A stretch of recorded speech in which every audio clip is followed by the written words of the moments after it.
हुकूमत का ताजिर बरादरी पर मज़ीद टैक्सेस का बोझ डाल दिया गया। ताजिर बरादरी इजाफी टैक्स से परेशान। धूम न्यूज़ की टीम ने की मोहम्मद अली राजपूत सदर ताजिर इत्तेहाद हैदराबाद से बातचीत, जिनका कहना था कि आउज़ुबिल्लाहि मिनश्शैतानिर्रजीम बिस्मिल्लाहिर्रहमानिर्रहीम। मैं महमूद अली राजपूत, प्रेसिडेंट हैदराबाद ताजिर इत्तेहाद और सीनियर वाइस चेयरमैन मरकज़ी तंजीम ताजरान पाकिस्तान। अब जो ताजरों के साथ एक नया इशू आया है जो बिजली के बिलों के ऊपर, बिला तफरीक छोटे या बड़े कारोबारी या कम या ज़्यादा बिजली के बिलों के ऊपर 3,000 रुपये से 20,000 रुपये तक का टैक्स लगाया जा रहा है। ये एक ज़ालिमाना टैक्स है। पाकिस्तान की मैशत पहले ही तबाह है। ये मुझे तो ऐसा लगता है कि इस दफ़ा कोई पाकिस्तान के अंदर इस तरह की कोई लॉबी काम कर रही है जो पाकिस्तान को नुकसान पहुंचाना चाह रहे हैं।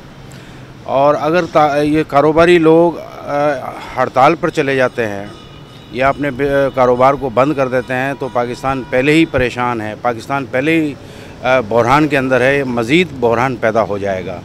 आज डॉलर बेकाबू है, तकरीबन 250 रुपये में भी डॉलर नहीं मिल रहा और एलसियाँ नहीं खोली जा रही हैं। पाकिस्तान पूरी दुनिया के अंदर बदनाम हो चुका है। खुदारा मैं हाथ जोड़कर अपील करता हूँ इन सियासतदानों से, इनको अपनी सियासत की पड़ी हुई है। यहाँ पाकिस्तान डूब रहा है और पूरी दुनिया के अंदर इस वक्त जो पाकिस्तान का इमेज है वो बदतरीन इमेज है, चाहे वो सियासत का मैदान हो, चाहे वो जुडिशरी का हो या कोई भी हो। पाकिस्तान एक बनाना रियासत बन चुकी है।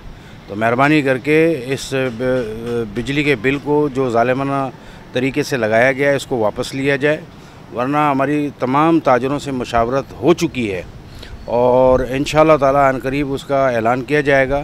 गवर्नमेंट या तो होश का नाखून ले ले, नहीं तो गैर मुय्यना मुद्दत तक के लिए हम अपने बाज़ारों को बंद कर देंगे। हमने माजी में भी इस तरह किया है कि जब भी कोई ताजरों के साथ ज़्यादती हुई है तो हमने पूरे पाकिस्तान का शटर डाउन किया है।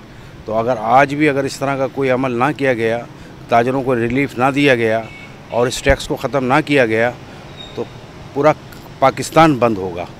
और फिर आप समझ सकते हैं कि पाकिस्तान इस वक्त बड़े बहरान के अंदर है। ये बहरान और बढ़ जाएगा। ये सियासतदानों की जो डींगा मुश्ती चल रही है और जिस तरह हम कपड़े बदलते हैं उस तरह पाकिस्तान की गवर्नमेंट चेंज हो रही है। आज कुछ गवर्नमेंट है, कल कोई और गवर्नमेंट है और इनको इतना एहसास नहीं है कि पाकिस्तान का कितना नुकसान हो रहा है। खुदारा पाकिस्तान के ऊपर रहम करें और पाकिस्तान का सोचें। पाकिस्तान जिंदाबाद।